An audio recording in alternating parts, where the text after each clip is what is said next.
With the continued growth throughout Central Florida, our area faces increased challenges in getting from point A to point B. Transportation remains a main topic of interest and concern. We'll hear today what is being done to address these issues. People won't use it unless it's convenient, unless it connects, unless it gets them conveniently where they want to go. We're trying to make that happen. We'll talk about transportation issues with Congressman John Mica next on Metro Center Outlook.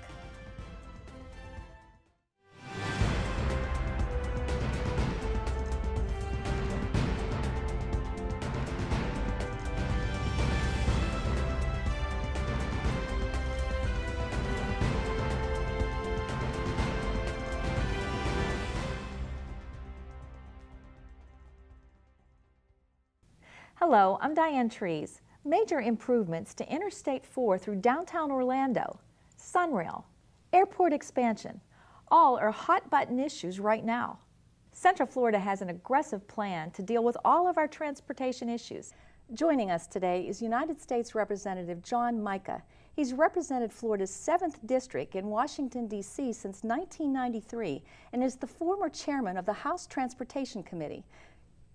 Good to be with you, Diane. I understand that it seems that whenever you travel I-4 now, it's congested no matter what time. How have we gotten to this point?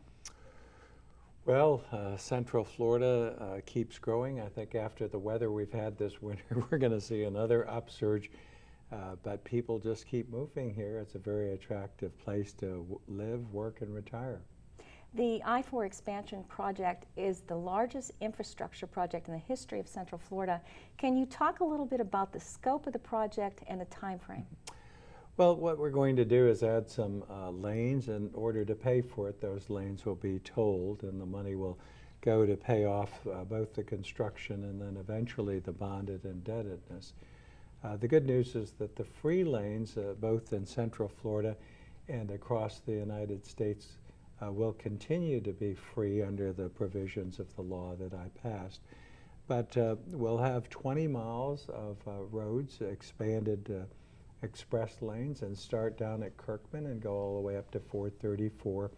And construction should start sometime in late 2014, we're hoping. Coming very soon then. Yes. Now with the express lanes, why add express toll lanes instead of just adding more conventional lanes to the highway? Is that a strategy involved there? The main thing is paying for it. Right now, we take in the Highway Trust Fund 18.4 cents per gallon. Cars have been driving further and paying less because the average mileage a car achieves with 1 gallon of gasoline is now about 24 miles, up from 15 or 60. So actually you're driving more, and most of the money is just used now and covers basic maintenance. But to do new construction and to pay for it, the toll lanes will be installed. But the free lanes, both in Central Florida, years ago I put a restriction on tolling free lanes in Central Florida. They expanded that not only for Central Florida, but for the whole country.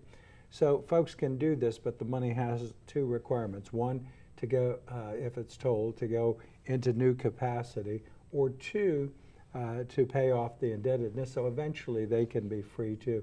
The good news for the folks in the free lanes is that we'll take some of the pressure off of them, and where we've done this, the traffic moves twice as fast. So there are models around the country that you've looked at that have been very absolutely. successful in the past. Absolutely. I understand that there is going to be variable pricing for the tolls. What does that entail in meantime passengers? During congestion, the price will be higher. Some of these, and I don't know their toll structure, sometimes it's as low as 25 cents on some of the ones I've seen. Sometimes they lift the tolls.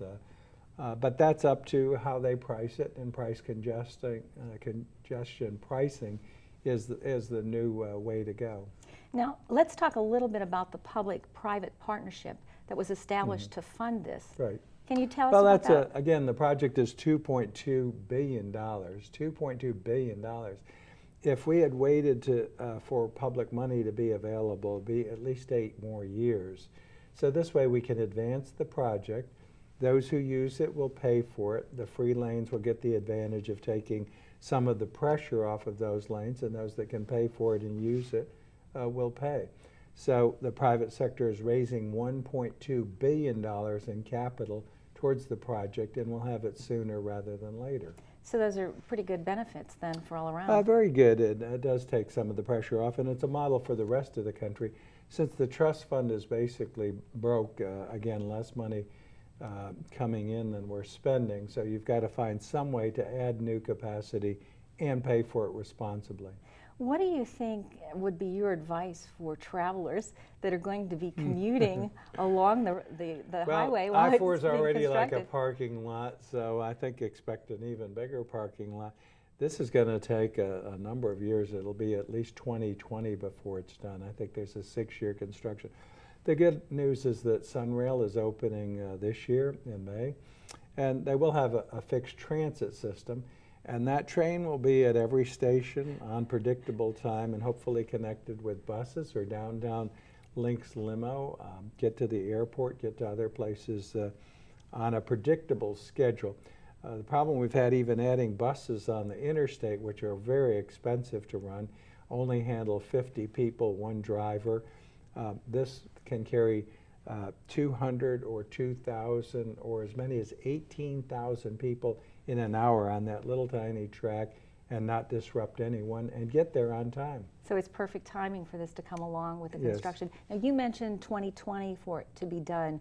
I was reading that there were 2 phases, a 6-year plan and then another. Is that correct? Well, this is only going from Kirkman Road in the south or on the west up to 434. We really need to get across to Volusia County and go across the St. Johns River Bridge. Then we need to go out to 192. So I'm trying to advance the planning, and they're doing some of that now for those next phases, because this is only a 20-mile, very expensive corridor through metropolitan Orlando. We've got much more to do. Well, and the congestion in that area is fierce. So I think even though I don't want to see it started, probably the better once it gets going for us. Yes. Let's talk about another transportation mode. And you mentioned the Sunrail part of this. You've been a champion for this since the very beginning. How do you feel now that it's becoming reality? Well, it's good, but you know, we've had some commuter rail projects not be successful. In Miami, the Tri-Rail, South Florida wasn't that successful because it didn't connect right. Actually, it's going to be several more months before finally, after 20-some years, it connects. We're hoping to make certain we don't make those mistakes in Central Florida. And then also having the buses now service us sort of the ribs to a spine, which Sunrail would be in a north-south direction. So people won't use it unless it's convenient, unless it connects, unless it gets them conveniently where they want to go. We're trying to make that happen. Why have you always believed that this project was so necessary Well, for Central Florida? And you always have. Well, because I've seen the price, $2.2 billion, $100 million a mile for interstate, for just one lane only carries 2,000 cars per hour. This can carry up to 18,000 passengers per hour at a fraction of the cost. So not everyone will use it, but it gives you a cost-effective alternative. The other thing is, out of federal money, and half the money for this project comes from the federal government, of $1 of gas tax that goes back to the states, 20 cents on a dollar is spent for mass transit. Well, Central Florida has not gotten any of that money until now. It's gone to Miami, it's gone to New York, Los Angeles, Chicago. So basically 20 cents off the top is going to someone else or some entity that has a mass transit or fixed transit systems. So now we're getting a better return for our tax dollars back here in Central Florida. All of that logic, though, it took a long, difficult path to find. When you look back, what do you think was the most difficult obstacle for you to make this happen? Well, I don't make it happen. It's getting the locals, and You've been a champion, though. We looked at light rail, which is expensive. That's $100 million a mile to construct. This is between $8 and $10 million a mile, which is 1/10 of the cost. It's also the most cost-effective means of moving people. If you see a bus out there, The bus costs almost 2 times as much to operate as commuter rail. That's again one driver, and I can haul 2,000 people. One driver in a bus and making $30,000 to $50,000 a year can only handles about 50 people. And the bus, if I put buses out on I-4, which we've done, we have them now, they're stuck in traffic with everyone else. That's right. Commuter rail would get through on time, on schedule, and well within our budget. So it's the most cost-effective means of moving people, bar roads, fixed transit, say with light rail, which is very expensive, and other systems. This is the best. Talk a little bit about the route and the service areas. Just refresh our viewers. Well, with this. again, it's right now it goes across the bridge in Volusia County up to the South DeBary. Met this week with some of the VOTRAN people who are going to make certain we have bus connections from South Volusia, from all the way down to DeLand. Eventually, it's supposed to go up to Orange City at Saxon, and then also would terminate, at least initially, they're going to look at getting to the East Coast, but at the DeLand area. Then it goes down. The first stage, it'll go down to Sand Lake. You transfer with a shuttle to the airport. The second phase will go down to Kissimmee, and then right after that we'll connect in directly into the airport with an intermodal station south of the current airport that would connect into the high-speed rail going to Miami, and then future fixed systems out towards the tourist area, out towards Tampa, and out to the east, Lake Nona and the Cape. There's still some concerns about people not riding the train because they're worried about getting to their final destination when they get off the train. You mentioned about the buses. Yes. That connectivity part of that, how is that being addressed? Well, again, individual meetings met this week with VOTRAN and Volusia, meeting with the Lynx officials in the coming weeks. Those buses have to connect. You've got to connect to the Lynx limo downtown, the circulator to get around. So the minute you step off the Sunrail, that you can be assured that you're going in east-west direction or your final destination is convenient. People will not use it if it isn't convenient. In South Florida, they had Tri-Rail. It never went to downtown. Actually, it will be this summer before they finally connect into an intermodal center.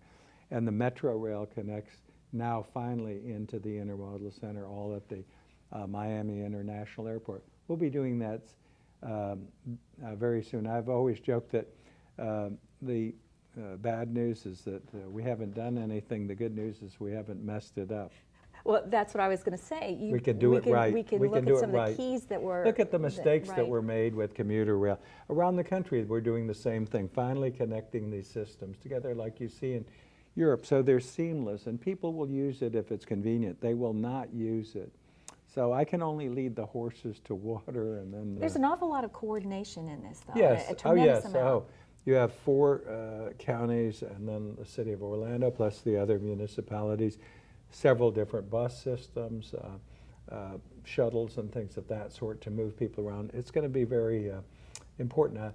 One of the things they discovered in Volusia is their bus tickets don't match the Sunrail. It's going to take time to change that out because people don't want to be dealing with different types of fare tickets. Yeah, right, exactly. right. We've got to make it convenient. Yes. Now, the schedule so far for Sunrail really focuses around daytime commuters. Right. It starts out that way. You envision that changing? A whole bunch of things that and should be changed, yeah. It will increase. First, you start out with sort of the minimal service, then you see where the ridership is.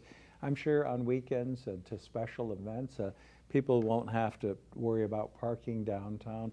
Have a new arts center, we've got the arena, you've got new athletic fields and competition going on down there that they can get to conveniently without getting into their vehicle or parking at a remote location and conveniently getting to their destination. And we've been talking about Sunrail in terms of moving people from place to place. What about the economics, though, the transit-oriented development Yes. aspect? How's that coming along? Incredible. I think there's $1 billion worth of development along the Already? corridor right now, yes. Florida Hospital, a huge development. You've got developments at Longwood, Maitland. You've got them all the way up and down the corridor. But it's interesting, they just announced the job statistics, and unemployment's down in Central Florida. It's the two areas it's up the most are both in the hospitality area, but secondly in transportation. So we've had great employment success, and we will in the future. And it'll also get people to jobs where people can't get to work now. We don't have high-speed rail in the picture now, but do you think that the Sunrail might eventually run part of that way down the I-4 corridor? We have a high-speed rail coming, but from Miami to the Orlando International Airport. All aboard Florida. All aboard Florida. And those two will connect together at this new intermodal center. Governor Scott just announced $214 million towards that center, which helps make it a reality. It's also the link to the new South Terminal. We built the airport when we only had 8 million passengers. Its capacity was 24 million, and we're at 36 million. We'll soon have 60 or 70 million passengers, but to connect the North and New South Terminal, the intermodal center will be the transportation hub. People will come in on Sunrail, high-speed rail, fixed transit out, parking, and also other conveniences, buses and things will transport them from that intermodal center. It all links together, and then people will use it. Let's talk about Orlando International Airport then. And just looking at the airport, what's the current status on that expansion? And I understand some of the airlines were not real happy. Well, they aren't happy. They don't want competition. But my interest isn't the airlines, it's the public interest. And long term, we have to expand that. That's one of the biggest economic generators. There are over 20,000 people that work connected to that airport. So getting folks there, and then the number of passengers. We had 36 million, we'll be at 60 million. So we need that capacity. And the airlines do help pay for it, but the passengers pay. There's improvements through the taxes that they pay into the Aviation Trust Fund. There's a passenger facility charge that comes back to the airport to improve those facilities. There'll be car rental charges for that facility. And then Sunrail and All Aboard Florida and others who connect into it are also going to contribute, both the state and federal government, to build that facility. So it's a good investment. So you see it as essential in terms of our tourism industry, Oh, our convention center, tourism, and business, as we build more the growth businesses of here. Central Florida. So the That's economic the hub, aspect yeah. is the key And here. exciting things. You'll be able to get also over to Sanford Airport, up to Daytona Airport. Some initially by bus, later by rail connections, and east-west. Like, it'd be great to come out to the University of Central Florida. That would be wonderful. And we'll have that, and then out to Lake Nona. There'll be other connections. We've got huge campuses and complex, the VA Medical Center. We want to get folks to those facilities conveniently, economically. Now we were talking about the airport expansion, and that's what I was reading about, but I also hear you talk about the intermodal. Tell us again, just explain what that hub means. Again, that's the connection for all the fixed transit, Sunrail, All Aboard Florida, the North, I call it the North Terminal, the existing North Terminal. Then they'll build a South Terminal to the south, and next to that they'll have an intermodal center where, again, these transportation modes will all connect. Parking, bus. We just did one in Miami. Now the one in Orlando will be $1.2 billion total cost. It's a big structure. The one in Miami covers 8 city blocks. It costs $2.2 billion. And they made the mistake of not connecting Metro Rail in or Tri-Rail in. This summer we've gotten Metro Rail in about a year ago. We will soon have Tri-Rail in. Then you can go anywhere regionally, and that's what we envision for Central Florida. Those same kind of connections that we're missing there, we'll do it right here the first time. Now you mentioned Governor Scott's $214 million. Right. How essential is public-private funding to make a project like this viable? Well, it's the combination. Whether it was Sunrail, and you have cities contributing, the counties contributing, You have the federal government, we're a partner. We look at the projects, see how successful, what potential they have for success, and then we invest in them and that money mostly comes out of the gasoline tax that you're paying when you go get a gallon of gasoline. 18.4 cents goes into the trust fund. Again, 20 cents on a dollar has gone someplace else and not returned to Central Florida until we built this system. So we're getting that return, the partnership, and then the intermodal center, the concessionaires will help pay for that too. So you have private money coming in, car rentals will help pay for it. So a lot of contributions, it won't be real estate taxes or property taxes locally that pay for it. And you talked about All Aboard Florida, which is a privately owned passenger Right. rail system. And they're paying just about everything there. They will also pay a portion of being sited at the intermodal center, but that's mostly a private. Florida East Coast owns from Miami to Jacksonville. They're coming in along the B line into the airport. Will connect in there. 3-hour service to Miami, so you could come from any of the Sunrail locations or by bus down there, step onto the platform and be in Miami.